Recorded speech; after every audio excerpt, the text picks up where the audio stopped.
so appreciate that can-do, half-glass full attitude. So thank you. I will say that, you know, Phil, I don't know if you remember this, but when well, you're being set up here. Goodness, sense. No, I was going to say, Phil, I don't know if you remember this, but when I interviewed you, one of the things that you asked is, you know, how could I be successful in this town? And I said, Westport's very different than Weston. And Weston, I still feel that it's all about the story. I think people will walk with you to the end of the earth as long as they believe in your story and agree with you. And so I think there's an opportunity, you know, when I reflect back on the presentation of last year's budget, you know, with that plus almost 6%, I felt that story, there was a beginning and an end, but I felt the meat in the middle was missing. And I heard it from other neighbors as well. Like it was just too quick, especially for that big of a number, that big of an increase. We needed to get into the details. We needed to a little bit understand what was going on underneath the covers.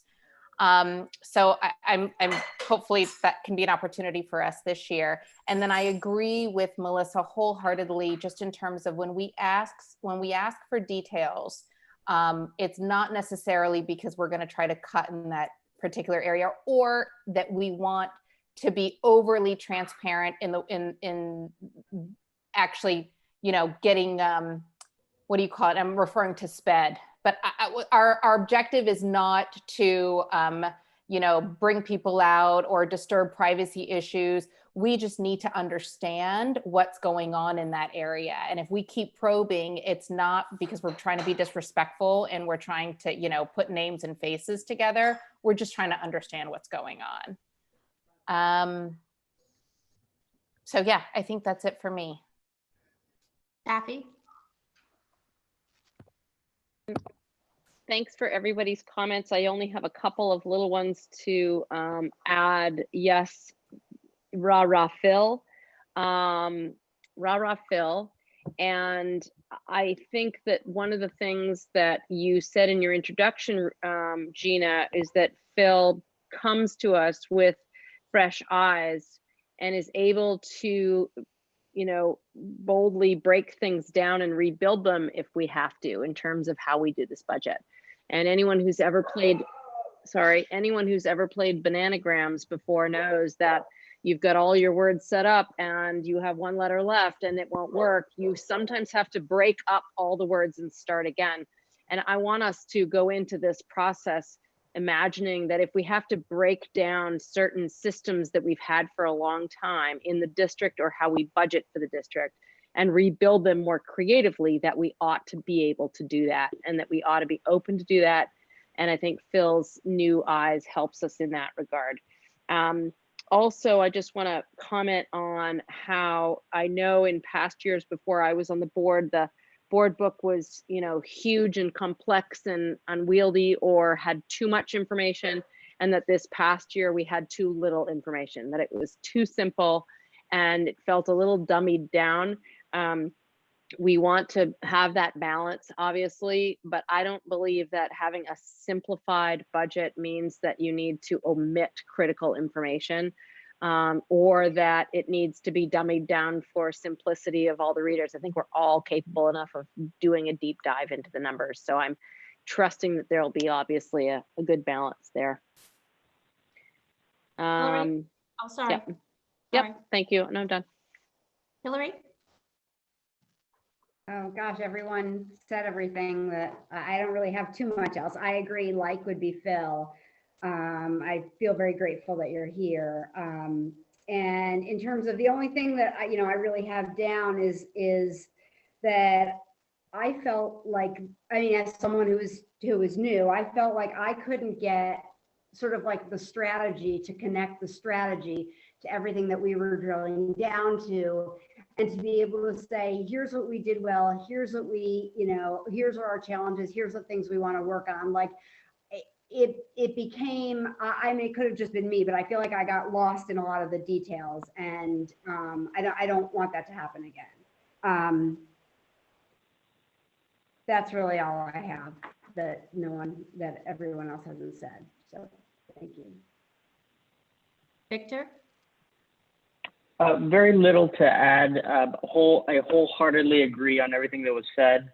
I think the whole point that Melissa says about understanding is key. Phil, I've been able to create, a dialogue with Phil on just brainstorming things. It's a great dialogue.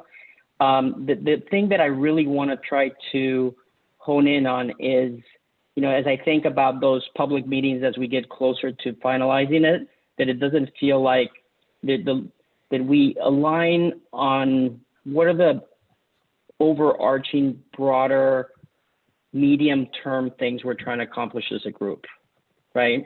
Because otherwise, it becomes this year-to-year cycle. So somehow it's not easy. We need to somehow align on overarching medium-term strategic imperatives.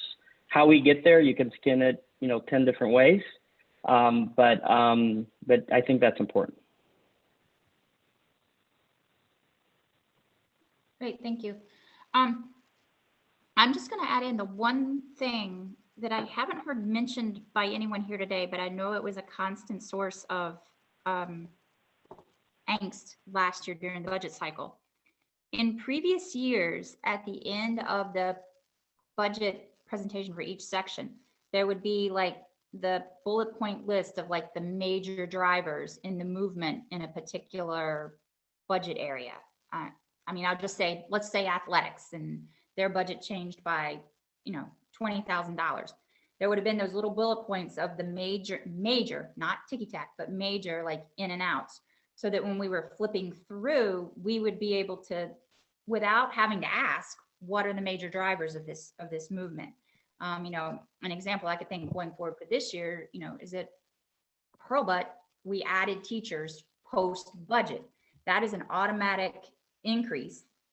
It just bullet points of a little bit of data to help track those major in and outs. If we had that up front, it would help us be able to move quickly into the theme I hear going on from everybody is strategically. Are we spending our money to match our strategic goals?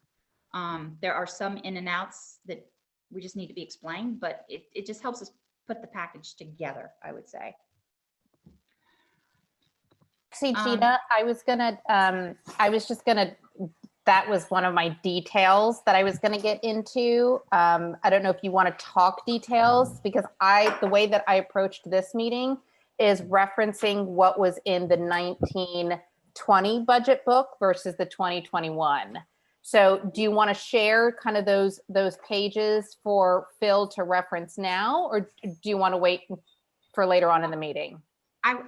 Let's do that later on. I kind of consider the first point like our overall thoughts about budget process from last year, and now we're going to go into looking forward, and it's those details of, I think, because Phil has some ideas that general ideas that he's going to be presenting to us, and then we can get into a back and forth of the nitty-gritty details as we move forward. Does that make sense? Okay, great. So the next thing would be just one little detail is just the calendar review. Now, I would say maybe since we have people that have to drop off at 1 o'clock and the calendar kind of is what it is, let's go to item number 4, which is actually number 3, because I know this is important to Victor. Discussion of the multi-year budget format. I'm trying to hit major things before people have to drop off. The calendar is kind of the calendar is. So if we can maybe go into the multi-year budget discussion. Sorry, I'm jumping around a little out of order, but I'm trying to get people what I know is important to them while they're on the call. So Phil, I guess, this has been a source of community discussion, Board of Finance discussion about the need for multi-year budgets.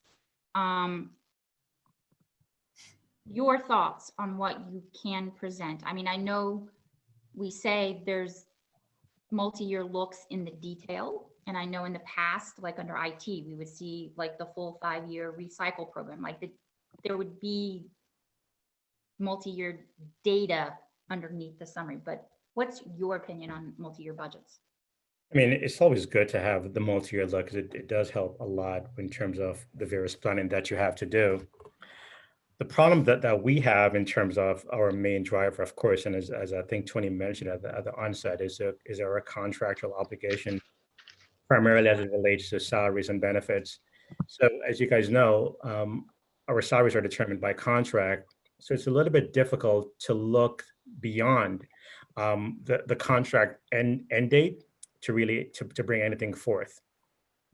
Because I do not think it's definitely unwise to bring forward any kind of contractual changes that we want to make into our discussion without, to break the confidentiality of just the collective bargaining process. So from a salary perspective, it makes multi-year budget extremely difficult because you do not want to put forth any kind of changes that's going to be made to the contracts, even without that discussion. Furthermore, you kind of show your hand to the other parties beforehand, and that's going to put you in a very difficult negotiation position. Phil, can I just stop you there for a second? I think that, I've done budgets for the last 25 years where we've had large unions involved. And, there are ways of caveating and saying, okay, this doesn't represent going forward negotiations, but is just a look back based on a 10-year average historical view and is a placeholder because we just have to do a forward-looking budget. I mean, there should be ways in which you can heavily caveat a number and that does not represent neither your forward-looking view or your negotiation stance or anything like that, but just represents a 5-year average look back going forward as a placeholder. I mean, and that's fine. We can definitely do that. It's a little bit different here in Weston, but we can definitely take that approach. We can definitely do a pro forma. And I think if we do a pro forma similar to what we've done in the past, that will definitely paint the picture and help us to accomplish. And then for those areas, as Gina had mentioned, for example, if we do have a refresh cycle for technology, we can add the additional layers on to add more meat to the bone, so to speak. So I'm definitely, I mean, if we do the multi-year, we cannot do a multi-year based on in a similar sense as to how we do our budget, unless that's the way we want to present it. But in terms of a pro forma that supplements the main budget, we can definitely do that, and that wouldn't be a problem. But we just have to put that caveat out there just to start, so that all the unions are on notice that, hey, this is not an indication as to any direction as to where we're going to go, but we need to do X, Y, and Z. I'm not quite sure legally how to go about doing that. We may need to get additional guidance from legal counsel, but I have no problem with doing that. Again, it would have to be on a summary level, so to speak, and then where we can add the meat onto the bone, we'll definitely do that. Isn't it Wilton that does the multi-year budget by at the kind of category level? I'm not quite sure. I'll touch base with Anne to see how she presents it, and I'll try to see what I can glean. Yeah, I think it's online. I'll look in my folders too. But I think when we were discussing this last year, I think Victor, I want to say it was you. It's a 3-year. It's a 3-year. It's the 3-year. Yeah, it's online. It's 3 years. Yeah. Yeah. But it's not an approved. It's a like you said, Phil. You approve a budget for 1 year. The forward look is a pro forma. It's not. It's not a finance approved budget. Yeah, That's fine. I'll take a look to see what Wilton has and if there's any other districts who do multi-year, and we'll definitely incorporate that in our discussions and as a part of the budget process. Victor, do you have any questions? The only other comment, maybe when looking at multi-year, is there a way not to focus so much on the absolute number, but maybe some sort of relationship algorithm, say, hey, over time, linked to enrollment. And you can put, you can almost create a pro forma that has inherent assumptions that if those assumptions change, then the budget changes, right? So it gives you some flexibility to not really be wed to a number, but more to identify the levers that you're looking at longer term, right? Because we can debate all about what enrollment's going to do. If it goes another way, just like we did with the increased enrollment this year, the position changes. So maybe there's some, I mean, we can explore this a little bit, some dynamism that we can introduce there. My concern with that approach for Weston, Victor, is it's a challenge of being a small district, because you can have an enrollment change of, 100 students in a given year. Let's say it goes down by 100 students, but if those 100 students are spread across pre-K to 12, you may not have any budget savings. Like if you don't have enough reductions in a particular grade to be able to drop a section off of a grade, you're not going to have any budgetary impact. It's almost like I'm just concerned that you're not going to see the changes that you're hoping to see because of the way enrollment gets spread out over so many different levels. Yeah. Well, just something to consider. Maybe I'm jumping the gun, but Phil, I know that you're going to talk about looking at the groups of costs differently, right? So depending how you group them, then we can apply it to how you're grouping them. Yeah. Right. So there's I think that in my view, a multi-year budget is not about the minute specific details, but it's about it falls into a strategic discussion, right? And I think that that's more important than the minute details, I think, because of the fact that the criticism of a year by year point in time by the town has always been, you know what, if we knew what was coming next year and the year after, so some big things coming, we can easily have this discussion around a better discussion around planning, right? And I do think that a multi-year budget has to tie into a compelling strategic objective, right? That we basically make sure that everyone understands where we're heading. And then that will spur a discussion about, it will show that where, if the affordability becomes an issue in year 2 or year 3, you can actually quickly show what the impact will be if you want to bend that curve, and you'll have time to do it, right? So if you're kind of saying we're okay next year, but in the next 2 years, we really have to try to bend the curve. And you can say, well, it's going to be hard to do it in 1 year, but if you give us 2 or 3 years to do it, we could do it in a way that doesn't break as much glass as kind of having to do it all in 1 year.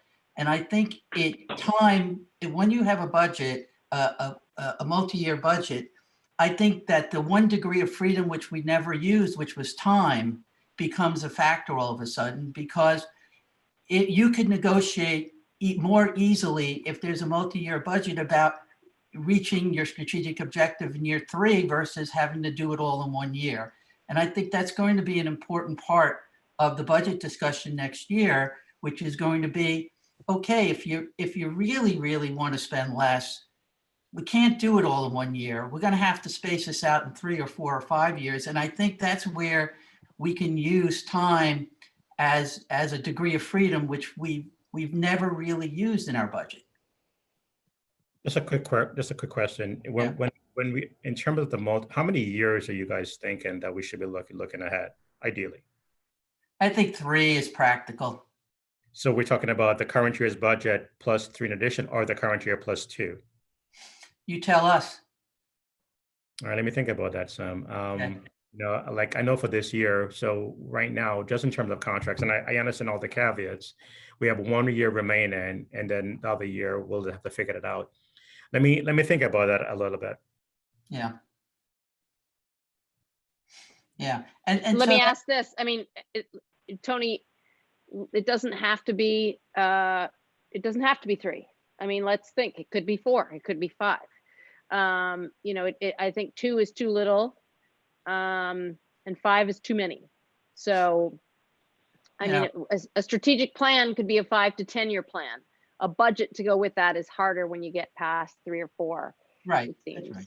I think ideally it is going to be 3. Yeah.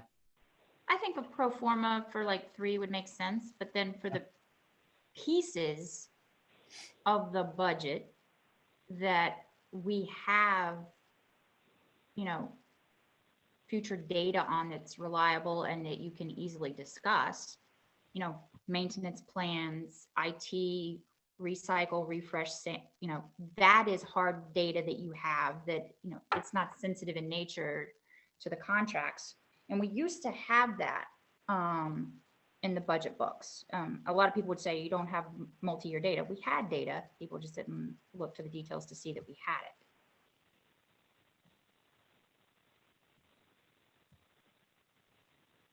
So Phil, will the next step on this particular item be you want to come back to FinCom with thoughts and further information about multi-year, let's rephrase our terminology, multi-year pro forma, Correct. presentation, philosophy, No, approach, absolutely. I think whatever term you want to use?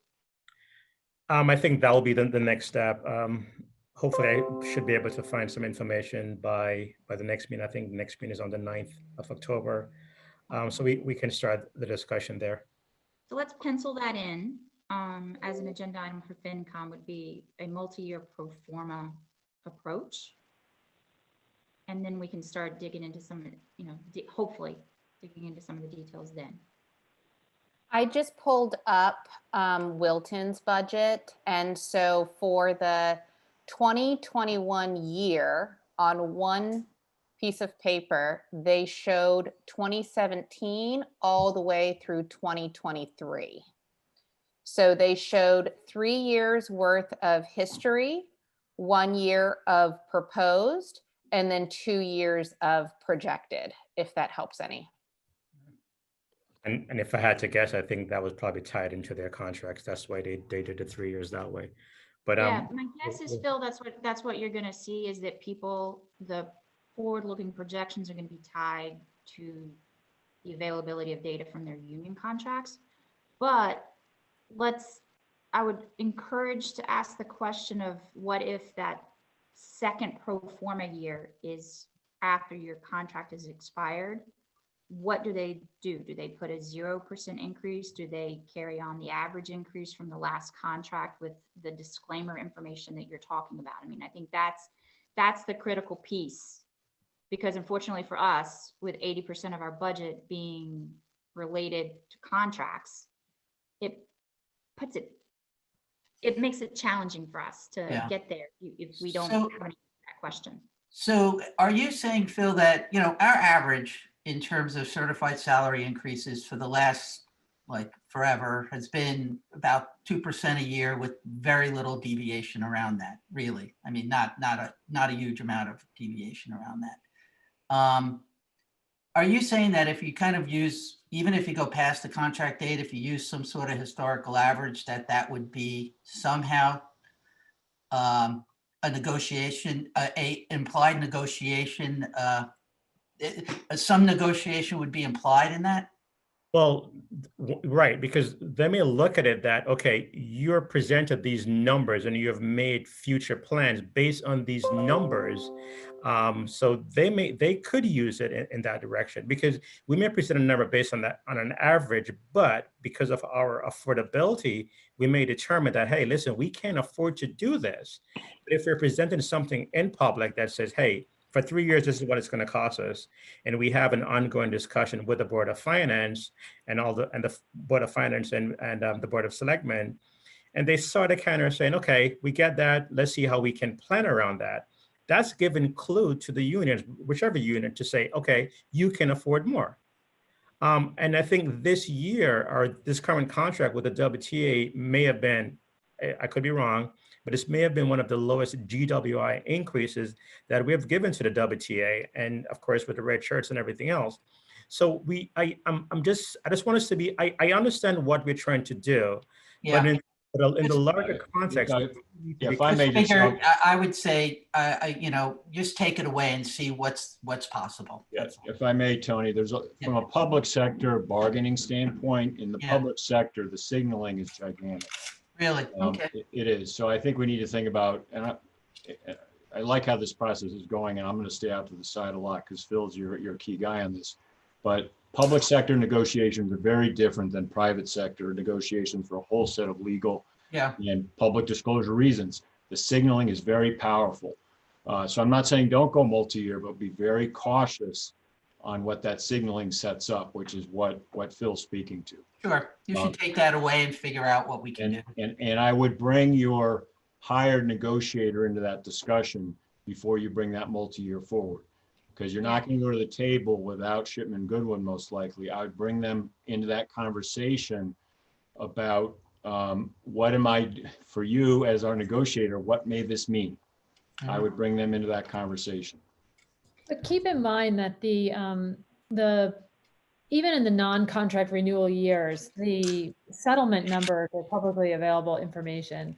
And we could caveat for at least the following year and possibly 2 out, if those are also publicly available, what the, Durg A or what Fairfield County is settling at projected out, and use those as placeholders with the appropriate caveat that, we're not passing any judgment on these numbers. These numbers are just what's happening within the districts around us, and for budgeting purposes so that we can look at strategic initiatives in the district and long-term planning, we're using that as a placeholder and it doesn't signal anything. I mean, negotiation is ultimately a discussion between two parties. And if this piece of information signals something to them, fine. There's plenty of things they could have done through the year that may signal something to us.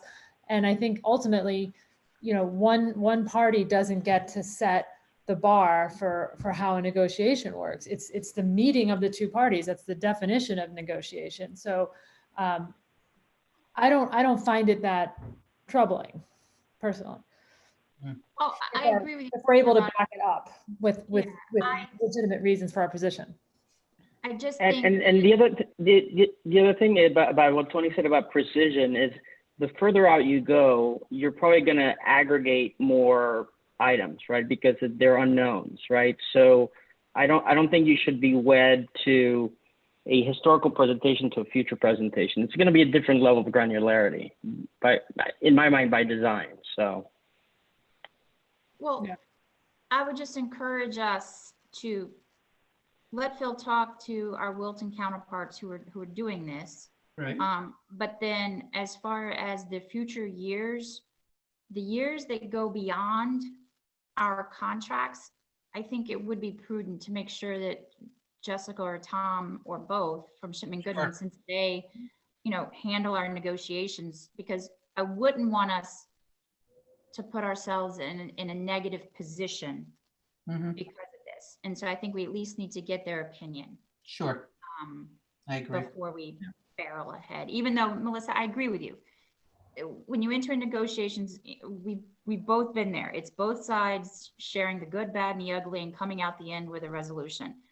But I do know that, precedence is a huge deal with our unions. And over the years, there have been unique things. It's like, wow, that set a precedent. And, I would hate for us in our desire, while it's a very admirable desire, to put ourselves in a negative situation going into a negotiation. So I'd just like to have Tom and Jessica. No, I think it's a good point. I think I certainly welcome Tom and Jessica's thoughts as well. It's just, I think if we're picking arbitrary numbers, or we're just saying, 2% is about right, let's stick it to that, then I think we might run into some problems with precedents. But if we're tying it to a number that exists outside of Weston, and it's publicly available, and it doesn't have anything to do with our decision making, we weren't a party to it, I don't think it holds as much weight persuasively That's all I'm saying. Yeah, I hope that's the case. Yes. All right. Anything else on the multi-year budget at this point? Assuming timing works, this will be on FinCom for October for further discussion of details of how we may move forward on this. If I may, Sure. the calendar may become a real issue here. And I know you don't have time today to talk about that, but I mean, No, we're you've getting led to it. this, you've led this long enough to know that one of the structural problems we have here, and maybe the biggest, is the calendar, the amount of time you as a board have to grapple with the material, because we need time to develop for you a good budget. And the multi-year, I think that's a good path to go down. That's a new aspect of development. So if not today, I would urge you to think through the calendar before it's too late. Oh, we're moving to calendar next. I know Victor and Taffy had hard stops, and the multi-year budget was a particular of interest, and I wanted to get that discussion in before we hit the calendar. I fully recognize multi-year could impact the calendar, but I was just trying to reorganize to take advantage of time. But I plan on going to the calendar next. I just So- have two. Actually, quick- could we do the process format and leave the calendar for last? Rather go into that? Okay, sure. I just want to get two things that make sure that I'm clear on it. So by your next FinCom meeting on October 9th, are you going to get a legal opinion on this? I think the hope would be that we have some information, but again, I'll leave that in Phil and Bill's hands about how much they can get done. The desire would be at the next FinCom, we're able to discuss what our options are and what our approach would be. Okay. But that being said, if Tom and Jessica are in the midst of negotiations, mediations, et cetera, and they're slow getting back, it might slow us down, but the hope is.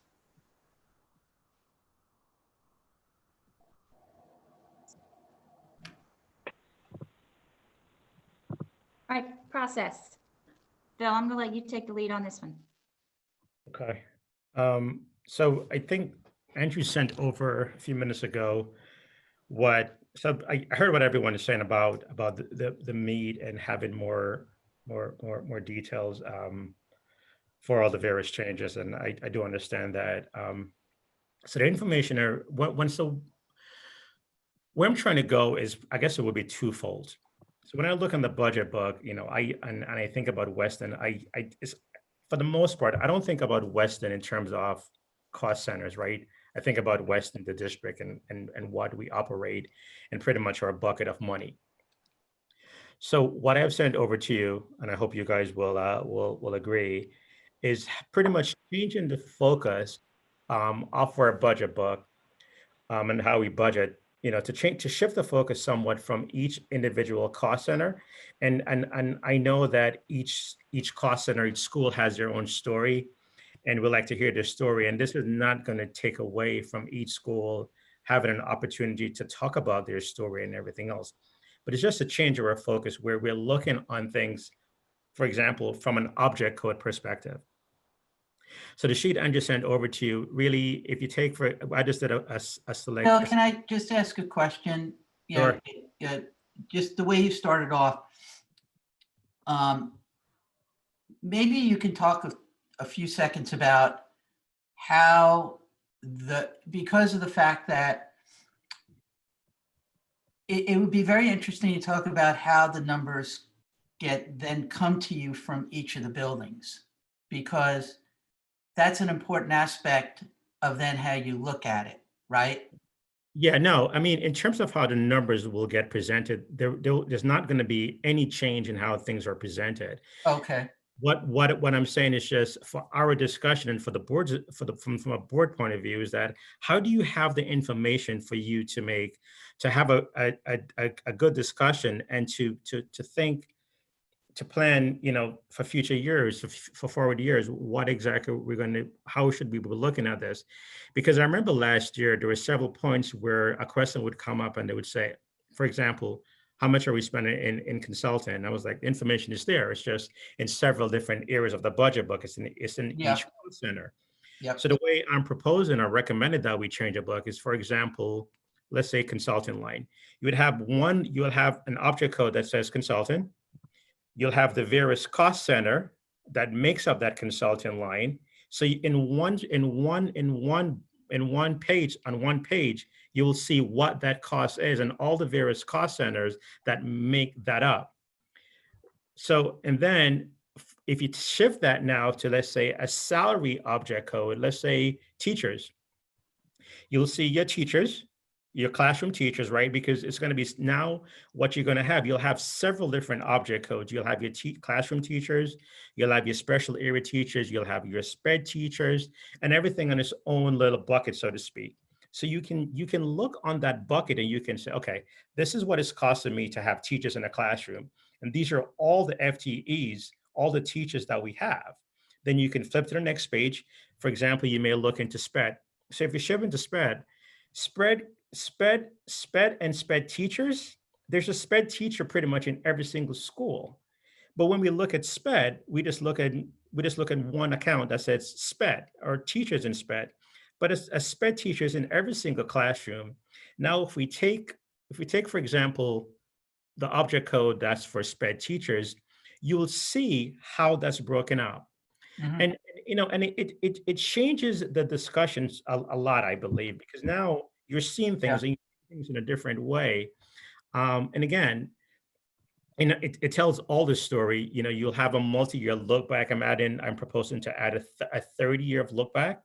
So we'll have 3 years of look back. I'm proposing to also add a column that will show the current year projection and where we think we're going to end the years, and pretty much everything else.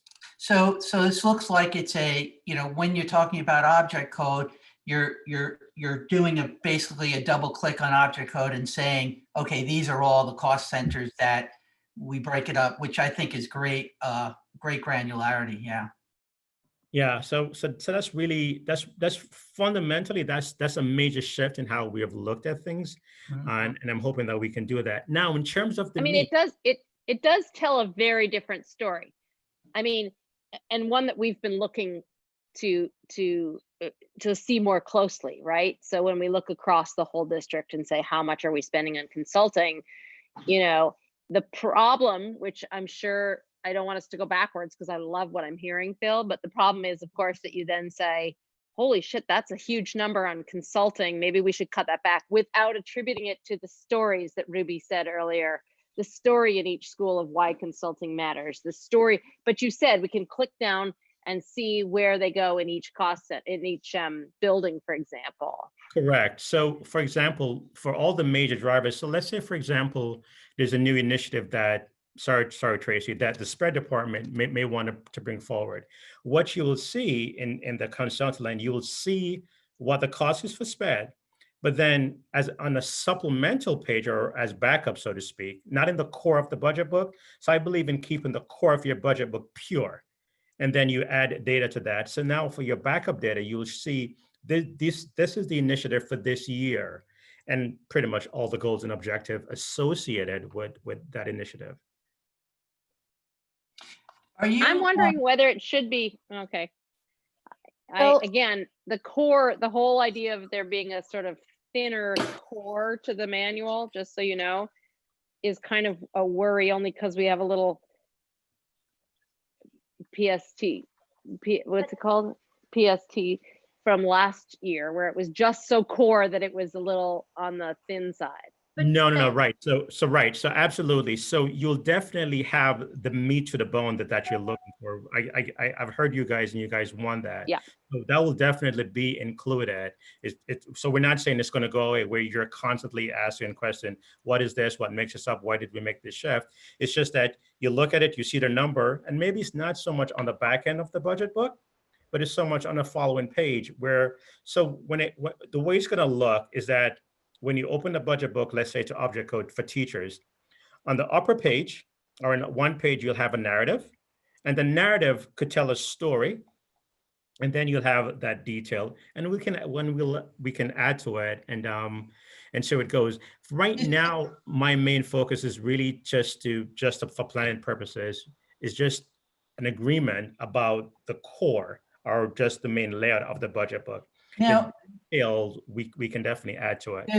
it seems to be a very subtle change because we led with, and this is maybe a better way to go, right? Because if you look at the budget books in previous, it was definitely, it was not object led, it was cost center led, right?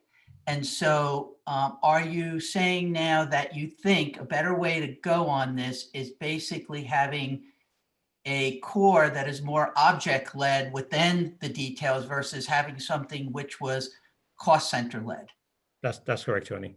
Okay, so then the onus is not on the principals and the relevant cost center leaders then to present their budget, but ultimately we're going the other way around. We're getting to that through a dive into each of the objects and the granularity of which cost centers make up that object, which is a subtle but very different way of attacking this budget. Correct. I think it helps you focus. I love it, Phil, because I Okay. think, the way that we approach. Yeah, I just wanted to make sure everyone was clear on Yeah. it's a very different approach. That's all. Yeah, and I'm a little nervous. Sorry, Ruby, go ahead. No, I was just going to say, because historically you would go through each tab, right? And so we would have one entire conversation on Hurlbut, and then we have to start that same conversation then for middle school, then for, WIS. And I love just talking about the subject matters at a very high level and then digging in detail exactly where the increases and decreases are. I will, though, just say that I think the details of the movement have to be right behind it versus at the end of the book, because I think if there are major shifts, we're going to want to see where those shifts are and in what area. The only thing I might say here, Phil, and correct me if I'm wrong, is that from a accountability point of view, this shifts accountability a little bit differently because of the fact that a building is a vertically integrated entity managed by a principal. And so it eliminates the ability, it eliminates the accountability of a principal to look at the entire budget for that vertically integrated building in a way where a principal then could make trade-offs as to what is appropriate for that building. I don't. Although Phil, let me, Tony. I mean, yeah, right. I was going to say, still going to be giving Phil information because things get built from the bottom up. Correct. well, and also it seems Still that have that building information at a and certain Phil, level. correct us if you're wrong, Phil, if we're wrong, Phil, but it seems that you should be able to click view, and see it by what are we calling it? By right. Just slicing and dicing a different way. That's all. But I guess what I'm saying is you should be able to toggle between the vertical view and the Yeah. Right. So the way it comes in, within our system Munis, it will come in via a cost center. I am then going to take that information from how it's presented, so that accountability to each building still exists. Okay. That's not changing. What's changing is just how do we look on the budget and how do we plan and make decisions and have discussions based on the information that's presented. Sure. Yeah, and Phil, and I think that I'm all on board with the way you're moving with this. I think it will help elevate our conversations to the appropriate, to where we need to be. I do think we need to just be aware that we have to be able to expect the community members and our parents, some of which who they would just, my kid goes to WIS or my kid goes to Hurlbut, and that's what they look at. Right. Making sure we are making information available in a way that if a Hurlbut parent wants to see what's being done at Hurlbut, they can look to see what's being done at Hurlbut. And I'm hoping that because the compilation is still the same, you're going to have that Hurlbut data if somebody really wants to look at it. And I think as far as we need to make sure that a lot of times it's our principals when they're selling to the parents. Man, that's a bad term, Gina. When they're presenting, this is the budget I've requested and these are the reasons why. Right. Sometimes it resonates more with the parents in that school. So, while I truly appreciate and from a finance background, love where you're going with this, the voters, the vast majority are the parents of our children and they connect from an emotional standpoint to their schools. So Right. That's just a unique line we're going to have to walk a little bit. Yeah, I think so. And I think that it's important that we don't lose that. I also think that it's a great way of attacking the budget from a budgetary point of view, but I also want to make sure that we don't lose that vertically integrated thread for each building across all objects as well. Yeah, we won't lose it. We may just have to do something differently to present that, and maybe we can just do that in a supplemental. But but for our, well, I guess for our purposes, I really just want us to focus big picture. I like to think about things as, because I think of it as just, it's one bucket of money, so to speak. It's just a matter of how do you divvy up that bucket of money. Yeah. So I mean, I have to think a little bit more into how that picture or how that story will be told for the various. The story is what gets the budget approved in the end, Phil. And that's the part that while we can sit here and say, we understand where you're coming from, and the story on the outside and the way that story is perceived is what's going to drive the votes.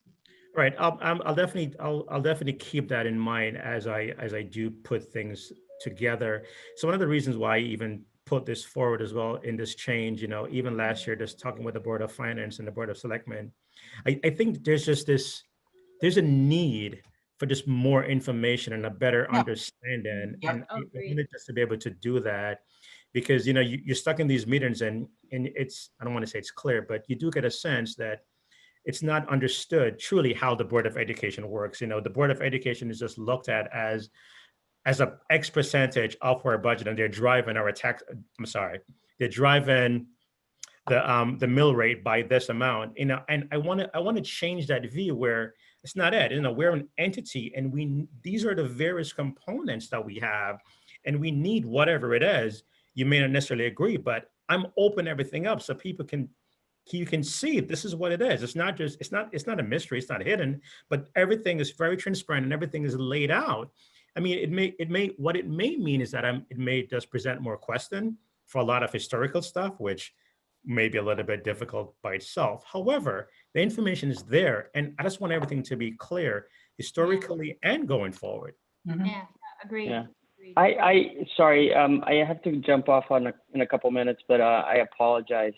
The only last parting comment I would make is, as I reflect to last year, one of the things that, and I don't have an opinion as to how to deal with it or whether this approach solves for it, but I recall, looking at a line item of saying, health insurance up 17%. And we spent a lot of time saying, but how much is the increase and how much is this? But once you tied it back to the hiring increases, it made sense. But it took us, 45 minutes to understand that 17 year-over-year increase, because it wasn't tied to like a fully loaded cost of the hiring. So some dimension of, because people is our biggest cost and how those dynamics play out, which should be part of the story. If there's a way to just think about how we have those discussions, because I think we spent a lot of time when the answers were in front of us, but maybe not necessarily articulated in a way that we could quickly, internalize it. For all those, you can blame me. I was just too new to the process to give a better story. No. Well, But, no, I also think that we had post-budget there was a year where there was a significant post-budget movement, and that clouded the numbers as well.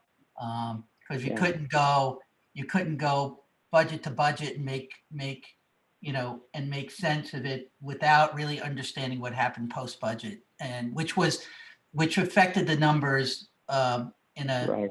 a significant way. Yeah.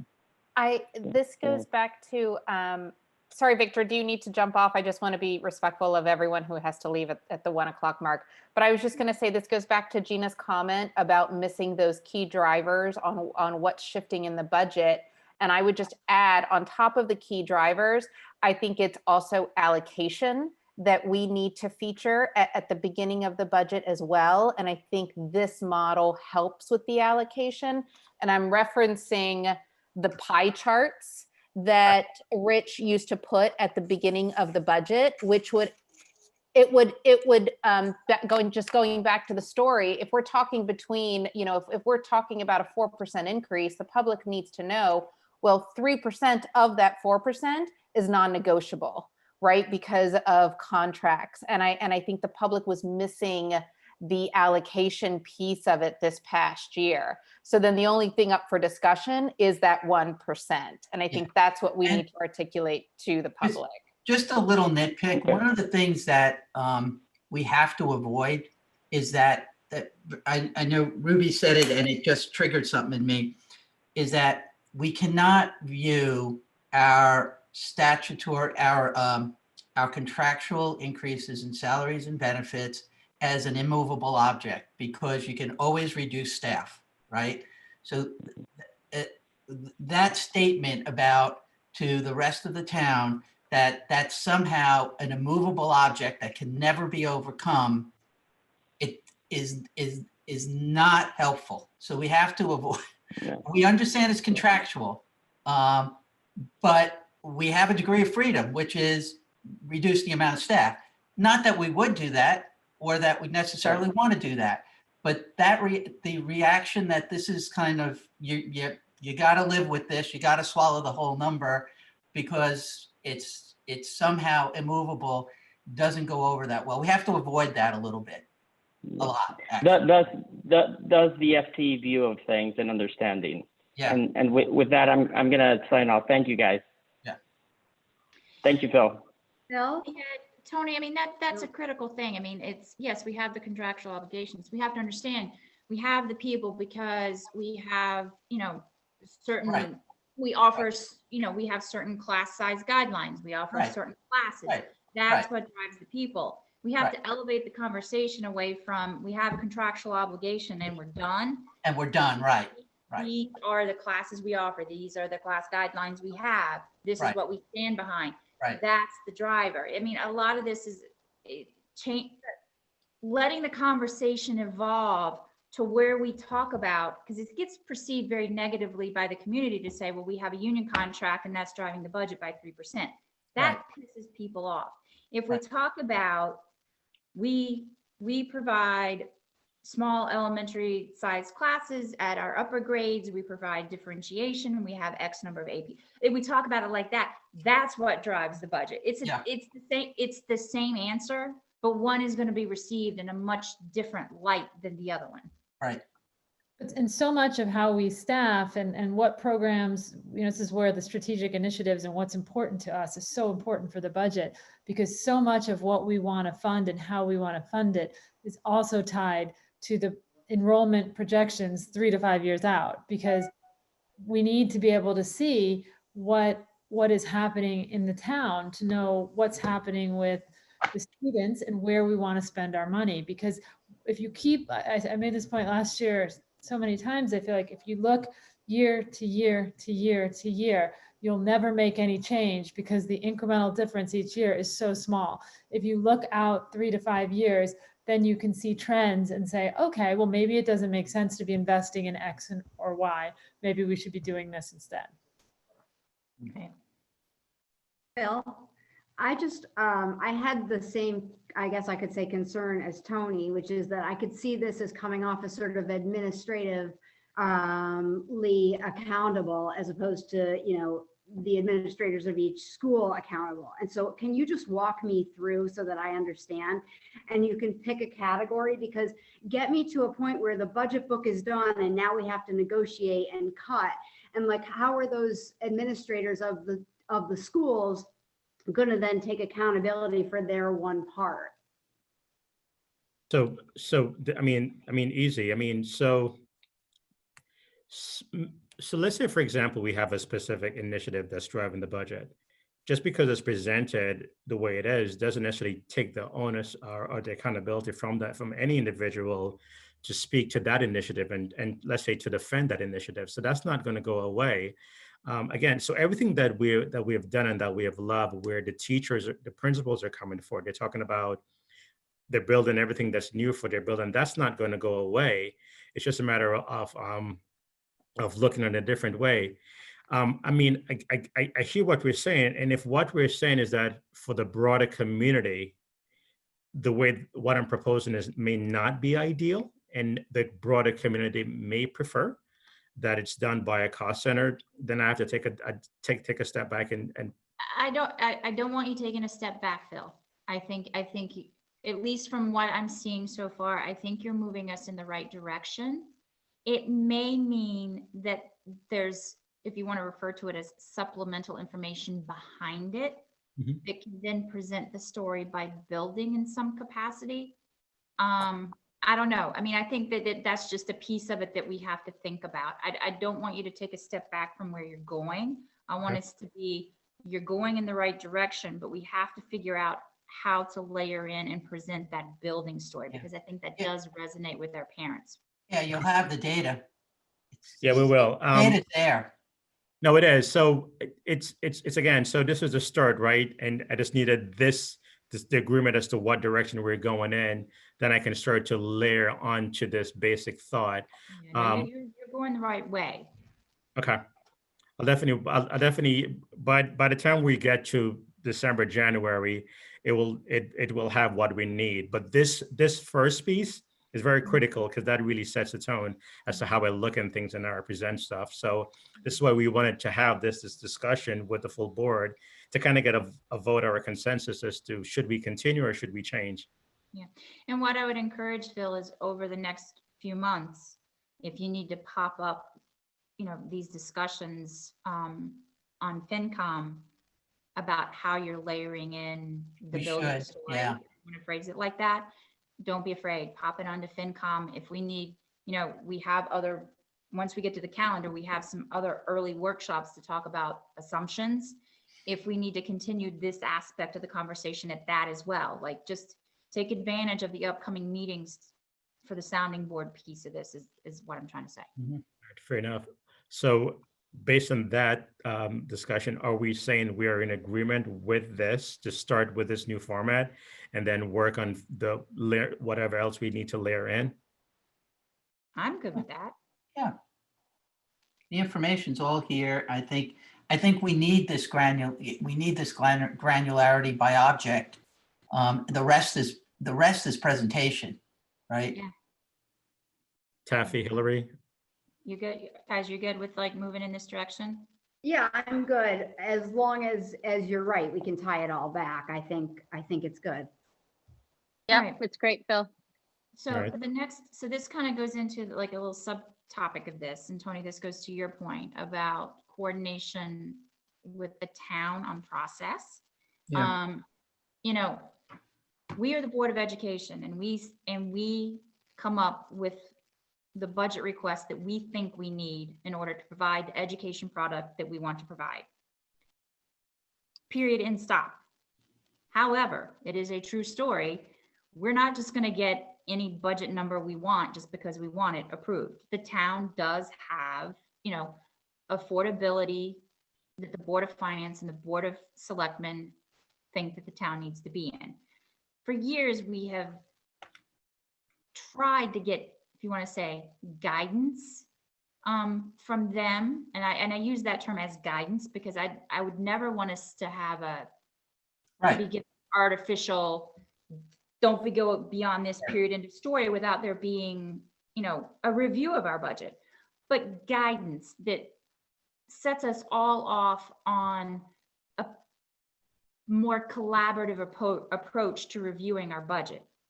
Now, I do believe, because of Weston's charter, it's ridiculous that the piece of the town's budget, which is our budget, which accounts for approximately 80% of the town's budget, historically has been viewed as final when the Board of Education votes on it at the end of January. And then it gets reviewed for another month by selectmen. Then it gets reviewed for a third month by finance. Then it gets reviewed by the public. And then it gets voted on finally in May. Like, to me, we're only a few months into our year to even know how we're actually coming out on actuals. I think, I mean, I would love to see the charter change to where at the end of January, we make a preliminary budget request, knowing we're going to continue to adjust over the next 3 months before Board of Finance makes their vote. So it could be a collaborative process with a lot more real historical data that we can use to come up with a final number. Can't reopen the charter for just a particular issue. It's a very expensive process. So we got to live with what we got to live with, unless if we actually come to a comfort level that we vote in January, because we have to, knowing there are going to be further changes. And I think that's a conversation, Tony, that this whole collaborative approach with selectmen and finance, you know, how we're going to navigate that. I mean, I think it's just historical expectation. Board of Education votes into January, budget's done. We're just going to cut it going forward. Right. And I mean, that doesn't, I don't think that works very well. And just, I think it shortchanges everyone. yeah. No one benefits from this. I spoke to Chris and Steve. They like the idea of having a tri-board meeting earlier on, whenever we think is appropriate, to really talk about the town and their needs, the school and their needs, and the Board of Finance's view on how they see the finances looking over the next couple of years. And I think it gives us as a Board of Education to really talk about, to craft a compelling story before we have numbers as to, the fact that, and we've said this last year, and I think it's going to be in the same place, that we're at a strategic inflection point in this town. And, this is what's been going on over the last 5 to 10 years. And as a result, we're in this spot, right? And I think that giving, everyone an early view, not of the number, but of the real constraints that we have and the fact that we are at a strategic inflection point in this town, I think is a really good start to this conversation, so that, we could get everyone's view. It's very hard to determine how to start this process, but I think it is in everyone's benefit to get together to start talking about some of the big picture issues that are potentially affecting the schools, affecting the town, and also affecting the town's finances, so that we can walk away all kind of saying, listen, this is what the Board of Finance thinks that the town could overly afford in the next couple of years. I don't think I don't think it should stop us from doing our work to present what we actually need, but it does start conditioning everybody to what the real issues are, what the real needs are, and what the real affordability is, at even if it's at a high level, right? Well, I guess that's the thing, Tony. I mean, I'm just saying, like, what sort of detail or what sort of overview would our fellow boards want to see? Because I think that's the big question about how you have this tri-board meeting. Because we're not going to want to be getting out in front of Phil and the detail. No. So No. You know, is this more just a philosophical conversation and more on Board of Finance to say, these are the pressures facing the town and this is what we think we're going to be able, this is the increase we think we can be able to afford? I mean, how do you I proceed? think it's getting more out of the, honestly, I think it's getting, I think that the Board of Finance has traditionally entered into this process saying, we don't want to see any increase. Then when they see the number, their job is to chop it down to the lowest number they can actually kind of all negotiate around, right? I think I'd like to hear Board of Finance's view on the real constraints in this town and have this conversation ahead of time, right? But are they going to be clear that, let's say we all agree to get together in, I'm just throwing out October because, we're supposed to approve assumptions. If we're going in with an assumption that we're not going to present a request of over 3%, that might make people rethink how they approach the detailed buildup. So let's theoretically say we're having a discussion with them in October. Yeah. They're not going to be expecting budget information from us at that meeting, I guess. No. I think it's a question of what we'd like to see. And I guess I'm going to throw this out to everyone. I think everyone agrees that having the conversation with the tri-boards is a really good way to kick off the budget process and to do it earlier versus later, right? The question for all of us is, what would we like that discussion to look like? I'm kind of throwing it out there. I think that everyone agree, and Gina, to your point, exactly what is it that we're going to talk about, right? Well, yeah, I mean, that's the thing. Like, this has been something going back for years, that there have been conversations about making this process more collaborative. But it takes both sides or all sides to make that happen. Right. I don't want people going in to this tri-board meeting thinking that there's going to be some sort of preliminary, this is the Board of Education's increase. No. Nope, that's unacceptable. Like, I mean, I'm just saying, like, I'm happy to take the step because I think it's the right step, but making sure that the proper guardrails for the conversation are put in place so that it's. Yeah. In my mind, I don't see the I don't see the Board of Education participating that much in this tri-board meeting. If anything, we're listening, right? We're And listening, we're right. listening to We're the listening. Board of Finance and the Board of Selectmen in terms of Right. what this town can afford.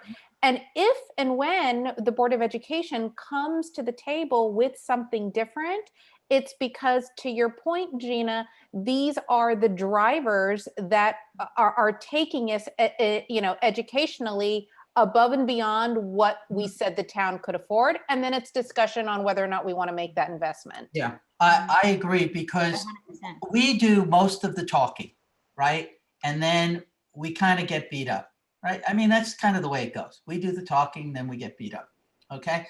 I would like to early on change that discussion to kind of say, okay, how are you, Board of Finance, Board of Selectmen, looking at affordability? How are you looking at it? What is the model that you're using? What is it what leads you to whatever conclusion that you have about what we can afford?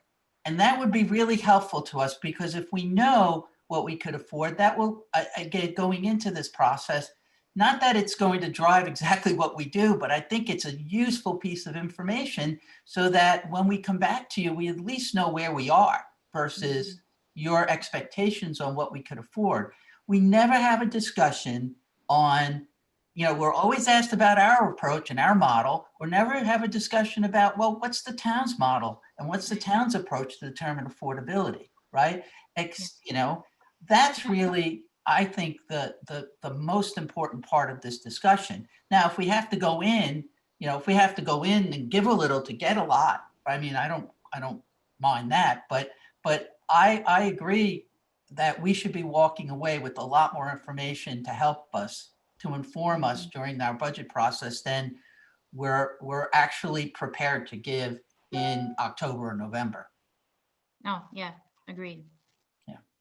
So I guess, Tony, this is on you to talk to Chris and Steve to lay out parameters, framework, Yeah. put clear, expectations of, the meeting, to get all that laid out. So why don't we do this? Why don't we, between now and the next FinCom, let me have a few more conversations and then bring it to FinCom.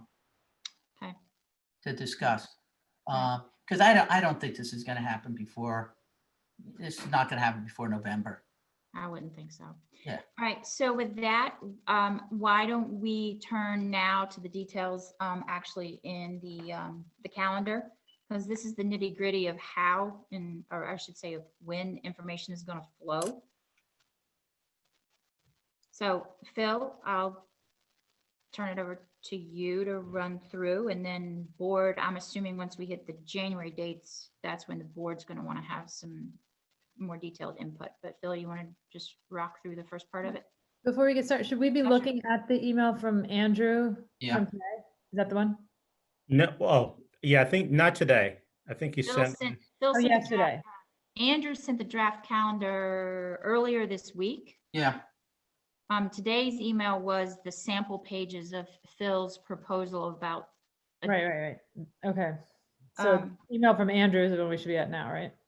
Yeah, and it was actually, I think Yesterday. it was labeled budget calendar, draft budget calendar. Yeah, I have it. Okay, sorry. So many emails. Yeah, no, I know. I didn't know I was going to have a discussion about the calendar. I thought this was just for the board to review and maybe Bill to chime in a little bit in Yeah, terms of. that's fine. So you know what? I can run with it because I know the first part of it, and then it'll be the board discussing the layout of like our discussions in January. So I can run with it, Phil. And the Yeah, one if thing, you want me to, I can bring, I can, if you want me to share, if you want to, yeah, you want to share, and then I can run with it. And hey, Andrew, if you can make sure that the email with the proposal of the new forms and this draft calendar get into CABE. Okay. For history purposes. Yep, no problem. Since we're discussing these documents in a meeting, they Yep. should be posted. So, Tony, you're going to share? yeah, I just, someone's got to give me the ability to share. Mm-hmm.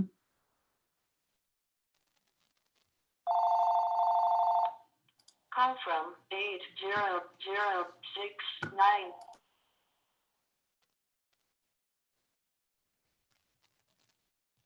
Andrew or Phil, I'm not sure which of you have control of the meeting, or is it Meredith since it's a board meeting?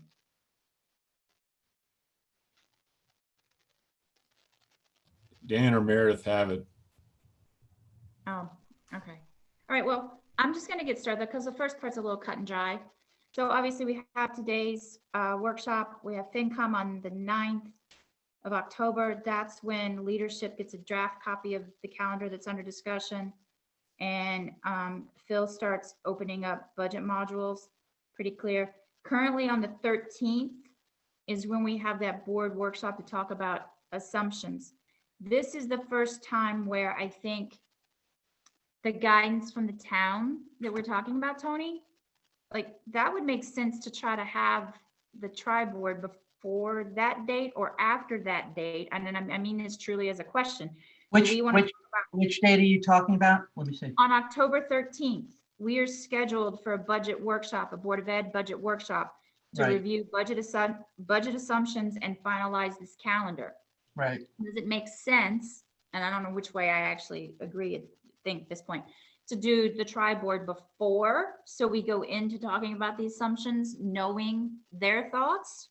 Or do we want to talk about our assumptions and then go in front of the tri-board? So, I mean, the assumptions are pretty, cut and dry. It's like, Yeah, practically speaking, I think it's going to have to be after. All right, so then we'll Well, use shouldn't that come from Bill and Phil? Because I think it's where, and Ken, almost to understand where their minds are in terms of where they want to take this district next year. the assumptions. Yes, because if there are overarching initiatives that this district that they want to try to invest in to for the district next year, it would be helpful then to understand if they have that number to then, or to talk about the assumptions in that meeting. Well, that would be I'm not opposed, that would just be an expansion of what we use as assumptions for. Typically, the assumptions were, consumer price index, GWI increases from the union contracts. Okay, okay. It was more like that. It wasn't as type of detailed. stuff in the Okay. Assumptions. Yeah. I'm right there with you that if we have Big initiatives. big initiatives, they should be coming through this fall, the appropriate committees. Yeah, Just as, yeah. what I say is, I don't want to be surprised in January when I look at the budget book and like, what are we doing? Like, if there's a big initiative, I'll give you a perfect okay. example of one is because of implication staff issues at Hurlbut, K2 world language was eliminated this year. Mhm. I asked for Ken to put that on a curriculum discussion. I Right. think I asked for November, because if we're going to reinstate K2 world language, that's It needs to then be budgetary. discussed then. That's, Okay. that's a conversation curriculum needs to have.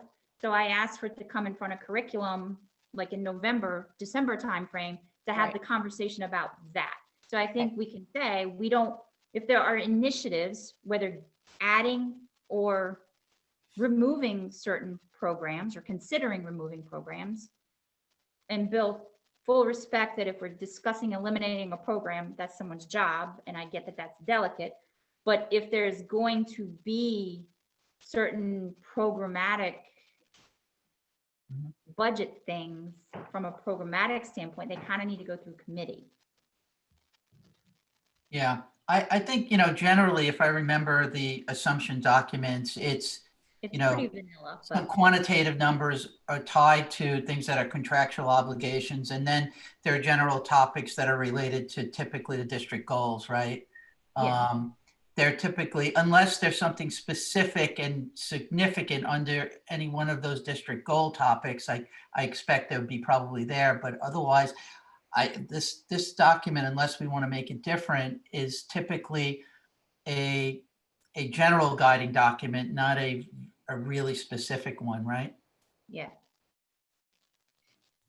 Um, The screen share is enabled now if you want to do that. I can put up the calendar if you want. that would be great. Yeah.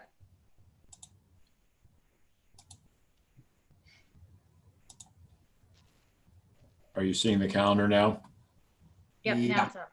Great. So the meeting that I was just discussing, guys, is the one on Tuesday, October 13th. And then the various admins at the buildings then start working directly with Phil. And then we hit the October 19th Board of Ed meeting. And that's when we would officially vote on our assumptions and our budget calendar. And that's when, really things get set in stone. The next couple dates are, again, Phil working with the relevant people within the district. We don't really get back involved again until the budget book is handed to us on the 5th, other than hopefully this year, the FinCom meetings are noted on this schedule, and that's where Phil will be popping up any true budget document process questions that he might have. And I don't think we need to note the other committee meetings, but just know that if there are programmatic issues or initiatives that need to be discussed, I think the board would like to see those coming through the appropriate committees at the appropriate time. And then we get into the fun stuff where we all get to hang out together in January. So as you can see, we get our books and then we immediately start into our string of meetings. My biggest concern is making sure we have appropriate time for us to do our work, for the public to have a chance to review what's been done. And, I like that we have a meeting where the public's going to be able to ask questions. So anybody good? My only concern is I'm hoping we have dates in here, but should we have a date prior to the 28th to vote on the budget and then have the 28th as a backup in case we have snow? Where, okay. Wait, Gina, can we just back up for a second before we Yeah. talk about the 28th? Yeah. I found it weird this past budget cycle, and I'm referencing the date of what we have here as January 7th. I found it odd that we were having a workshop to discuss the budget request, but the main presentation was post that workshop. So, I mean, that's a good question, Ruby. So I guess the thing is we could, Because if you remember correctly, the evening meeting of the formal presentation, I think it was like scheduled for 2 hours, but the presentation only took like 20 some minutes, and then we had already exhausted a lot of our questions earlier on in the day. So it was a meeting for 2 hours, and we all kind of left after 45 minutes. so maybe what we do is on the 7th, have the nighttime meeting with the presentation and then move our workshop to the following day. Yeah, and I guess the motivation for doing that earlier in the day was what has happened in years past is that it was a bit not coordinated, because that if we didn't have that meeting on the 7th in the morning, in the evening, that would not be a 45-minute meeting. That would be a 4-hour meeting, because the questions would be coming from different places, different people. It was not as coordinated as you would like. And so it basically went on and on. And so the question became, could we have a meeting in the morning where people have kind of get their first reactions out to the budget book, so that we wouldn't have this big, long, disjointed meeting in the evening where questions are flying in from all different directions. Now, that may not happen. I mean, I think the experience was here that we seemed to get all our questions out from 9 to 11 and really didn't have a lot of additional questions at the moment at the 7 o'clock meeting, which maybe, to your point, Ruby, maybe means that we eliminate that morning meeting and have a longer meeting in the evening.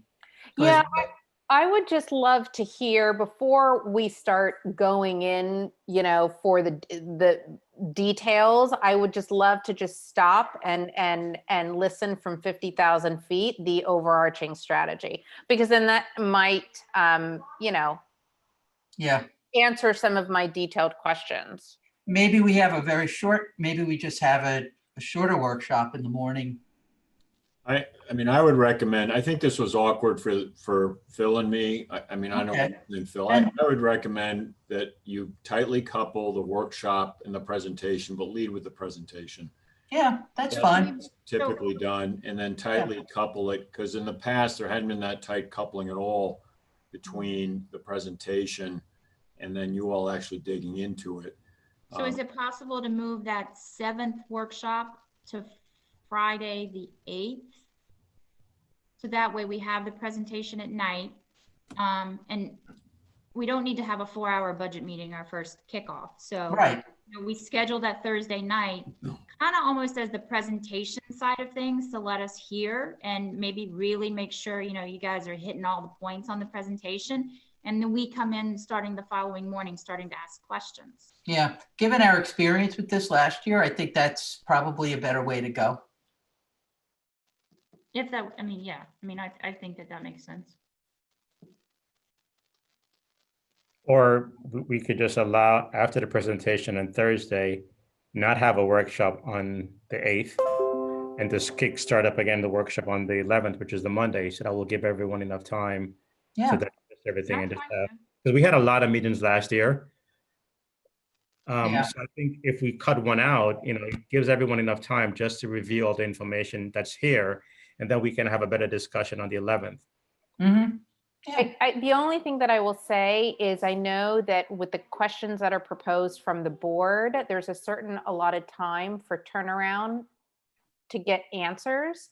So I just don't want to cut into your time to turn around answers for I us. guess, yeah, that's where I was going. Phil, Okay. I think I would actually cut out the Monday, the 11th workshop, I would have the workshop on Friday. And that way, if the board then is asking questions, to Ruby's point, sometimes you guys have to dig in and come back with stuff because you have on there that questions are then due to the superintendent by the end of the day on the 12th. And then we have another workshop on Thursday. I think if we have our workshop on Friday, the 8th, and we get all of our questions out to you, you guys have every right to say, we'll have an answer to this at the next one. It gives you guys more time to pull together and come back on Thursday, the 14th, with a more comprehensive, response instead of, I agree, we had so many meetings last year. It was almost like it got choppy about like, wait a minute, what got answered and what didn't get answered, because we had written questions, verbal questions, and it was kind of a little disjointed. So I think I would rather have the workshop on Friday and then drop the Monday to give you more time. Yeah, and when you say workshop, you're referencing the 4-hour workshop, not the 2-hour workshop. Correct. Yeah. We would have a 4-hour 4-hour workshop meeting on Friday. on Friday. Perfect. Yep. Mm-hmm. Drop the Monday to give the administration more time. And if Bill wanted to leave it open, that if we thought of a question over the weekend, that we could get it to him by Tuesday to then come in with answers on that Thursday. Right. If I may, what we can also try and do this time around is, as the questions come in, we can be very open back with, okay, this is one we can answer verbally through the workshops. These are ones that are going to require a written response, because please note that on the 20th, it had been scheduled, you get written responses back, because I would not want to put on the team, because I've just lived this too many years, to turn around written responses as opposed to the verbal. And previously the board here had been open to, instead of giving us a lot of writing, bring it to us verbally. Yeah. Some of it does require writing, and that's why you see that date of the 20th, Yeah. which still would give you enough turnaround time as decision makers to say, okay, that answered it or not.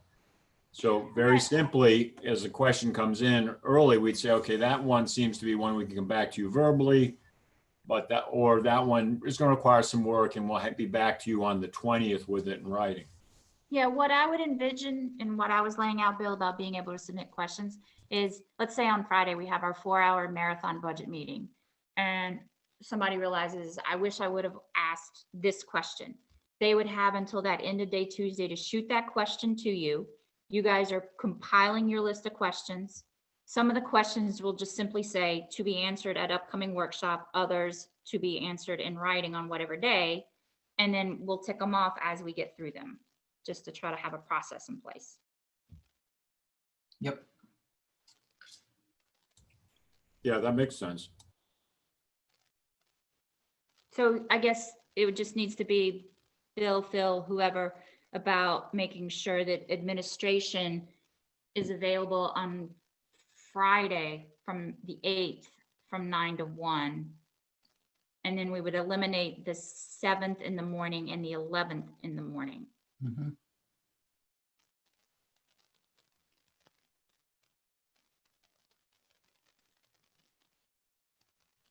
And then we come back on the 14th. Then we have FinCom. And then the 19th, you're going to coordinate with the PTOs about, although it's probably going to be virtual, but a district-wide family-friendly presentation. Mm-hmm. And then we have our monthly meeting. And then, so this public forum, the way it's written this year, we are going to have Q&A back and forth with the public about the budget, or I just want to be very clear about language on this. It says we'll be open forum for parents and community to share comments and ask questions. Simply ask. We're not going to be responding at the meeting.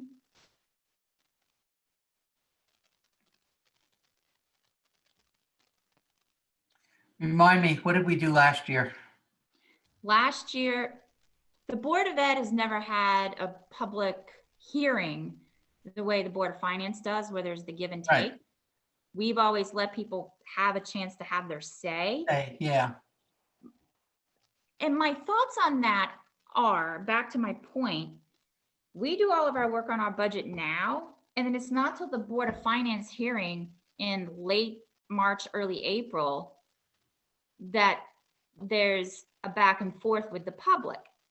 So I guess my thing is the Board of Ed not allowed under any circumstance to have that? Now, I'm not 100% saying we need to go that route. I just feel it's a little out of order that they're able to ask questions about our budget and get an answer about our budget after we've already approved our budget. It just seems the process is a little out of order.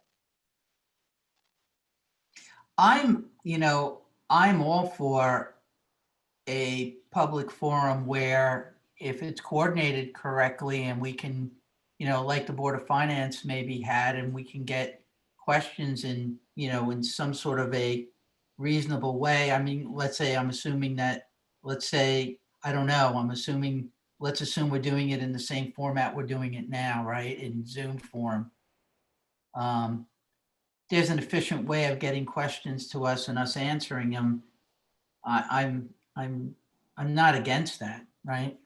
Yeah, I mean, last year, if Yeah, I are may, Board of Ed's allowed to have a hearing like Board of Finance where we Yeah, can no. have the back and forth? yeah, you're allowed to, as long as you put it, because we did the legwork on this, as long as it's listed as a forum, you're listing the questions can be asked. And I remember very specifically what went on here, that we did prepare to answer questions, but the plan had been to be the administration answering the questions, because here's the dilemma. Right. If any one board member answers a question with an apparent bias, Right. Right. I got that part, because we haven't Yeah, voted it's- on our budget, so it's in. It's the administration really answering the questions. right, but Right. but the design here had been to try and avoid the problem, Gina, you flagged, which was to allow a back and forth. And because I remember, Melissa, for one, was a real driver on this to say, how can we do this? We went back, we did some digging on, was it allowed? Yes, it's allowed as long as you post it this way. And then it's not against the rules to have an individual board member respond, but the advice was let your administration respond, because then you as a board individually have not done anything to signal where you Right. might be relative to your peers or to others. Plus, it's a collective decision. It's a vote, but it's a collective decision on the budget. Yeah. So, And I know this is a very ticky-tacky thing.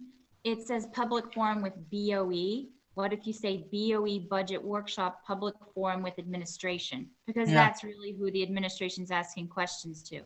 I realize it's a ticky-tack wording change, but I think it's important. And then Tony, you and Yeah. Bill at the beginning of the meeting would need to be very clear about the reasons why administration is answering the questions and not the Board of Education answering questions. Absolutely. So Yeah, I know that- I think it's important to do, actually. Yeah. So I think it's a ticky-tack wording change, but I think the title of that meeting needs to change. Yeah, I think you're right, Gina. I think when you look back on when the public really gets to weigh in on is really at the town budget, and we're the significant portion of the town budget. So effectively, we're not hearing from the town until the very end when we've already approved it. Yeah, no, I agree. Yeah. So then we have that on Thursday, then we come back, we have another workshop on Monday, the 25th. Fine, more work for us. The 26th is just another workshop session, and then the 28th we vote. I actually think that we should establish the 26th as the first potential date we vote. just I so would we put possible vote on, yeah. Yeah, on the budget. possible vote, because we need to have 2 votes public in case we have a snow date and Yeah. things get, Yep. I was gonna say, do you want to take the location out, Weston Middle School Library, just in case, or put TBD in case you do it online? You have Yeah, that, I think we should probably say something like, take all the locations out, just leave times, and just put in this particular document that all locations will be posted at a future date. yeah. Because unfortunately, if this document gets out there, in October, and then somebody looks at it and we've had to change. So I wouldn't put the locations in here.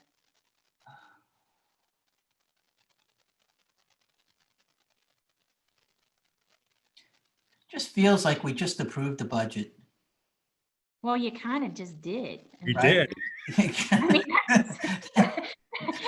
that's the part about all this. It's a long process. We start this process technically in October. Well, for the administrators, we start in October and we Yeah. go all the way. I mean, this year, was it May or June? The budget was finally approved? June. Yeah. Also, all the new dates are 2021. You guys have 2020. Well, the stuff in red gets fed to us. It's in red because that comes from the town. And so like Andrew just didn't change any of it because those are the Okay. dates going to be given by the Okay. town. Okay. Yeah. Actually, it's no different. Even in, even in the private sector, around February, March, someone's always asking you, give us a little sense of what you're going to need for next. I mean, you kind of always starting kind of early. All right. So, Andrew, you have notes about the adjustments for this particular document. Yep. And we'll look at it again when it comes into FinCom in a couple weeks. Got it. Anything else, guys? Yeah, I had On one. budget? Yeah. While we were talking about location and being remote or not remote, is there any, I mean, we're gonna have the ability to do this remotely in some capacity, right? Because I do feel like when I think back on some of these meetings, there were more than our traditional meetings. There are a fair amount of people from the public that reliably come. I remember some familiar faces. I just want to make sure that, even if the building's back in school and we decide to have our meetings in person, there may be people attending that don't want to be in person. And is there a way that we can make sure that we have these, all of these meetings set up that people can remote in if they have public comment, if any of them have public comments, or if we can? Yeah, that's one thing. I mean, I know we're still using the Google form and then Meredith has to read for public comment, but the Board of Finance, they're using Zoom for their meetings and they have it so that I believe Jonathan or whatever recognizes somebody who's participating as an audience member, for lack of a better term. And then that person is allowed, he unmutes them and they're allowed to Yeah. ask a question Yes. Yeah. in Zoom. Yeah. Is there a reason, like, can we adopt something similar, I guess is where Yeah, I'm going. I think we Even need- for our monthly, even I'm for our also- monthly meetings. Yeah, well, Dan may be on the line here. We looked at that a lot. There are some security access issue concerns. Dan, I don't know if you want to share, because we definitely looked at that question in terms of the entire basic Board of Ed meeting. Well, before Yeah. you start, Dan, the other thought I had while I'm thinking this through as we're here, any one of us may need to be remote, or any one of participants could need to be quarantined, I just want to make sure that the whole process isn't going to shut down. If something like that happens. So some of the things we've been discussing about how we can do stuff like public comment, I've talked to Meredith about this, and Andrew and others, was we have to do it in a way to reduce the chance of that term we've heard for months now, Zoom bombing, in a way that we can allow the public in, but make sure that it's in a way that people are muted and then spoken to when it's time for public comment, that we can know their name, because that was another thing Meredith brought up, is that we'd have to allow them in, but also know that they're residents of the district. So we're going to have to figure out a process of accountability for that, because other boards in the past, unfortunately, recently have been affected by Zoom bombings. And so we want to mitigate the chance of that ever happening for us. So there's still a lot of moving parts we'd have to discuss, including like pre-registrations or, some way to validate that people are in fact residents.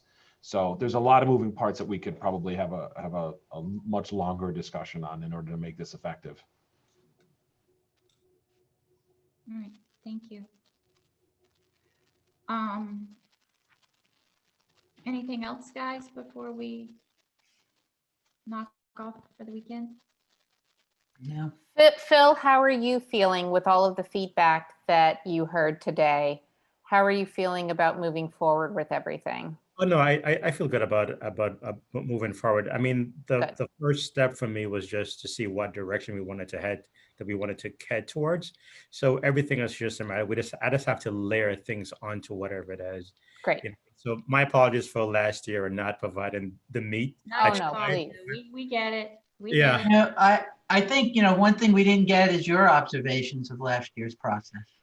You know, it was new for me, and it was a lot because historically it wasn't such a long process, and it was a good learning experience for me, and I learned a lot last year just from about the process and just everything that's involved, and just getting a better understanding of expectation and what is required for Weston. You know, each district is different in Weston. And I think Ruby, you did mention this in our interview that Weston is different, and it's all about the story. So it did help me to form In a better way. No, absolutely, absolutely. So I was able to form to get that idea as to what exactly is the story that's needed to drive the budget forward. So I think it's all good. You know, and again, this is one of the reasons why I'm recommending this change, because I also saw the need for more information and more clarity. So it's all good. We're going to be in a good place, and we just have to figure out how to get the Right. board of finance and the board of selectmen Right. on board with us. Yeah, no, I think you're right. I think it's this, you know, it's kind of that compelling strategic directions embedded in a storyline that holds together with the numbers. Absolutely. One thing I would suggest is, I don't know what date it is that you give Board of Selectmen and Board of Finance their copy of the budget book. But I would suggest a heads up to them, you know, that the format's changed, and maybe allow a time for them maybe to I don't want to say ask questions, because I don't want to get ahead of the process, but a chance to educate them about the changes to the budget book and what they can expect to see, I guess is a way of saying it. Yeah, We that's can fine. do that in the tri-board meeting. I think that would be a good topic that would be a that would be a good thing to contribute for us to contribute to the Yeah, I tribal. just don't want them being like, what? So, I mean, Yeah. I think you have to educate them a bit. Okay. So yeah, maybe at the tri-board meeting, that's a good call, Tony. Yeah. Perfect. Well, this was great. This was really helpful. Thank you, Gina and Phil, for shepherding us through this. I think we got a lot done today. Yay. Yeah. That's why Phil has no hair.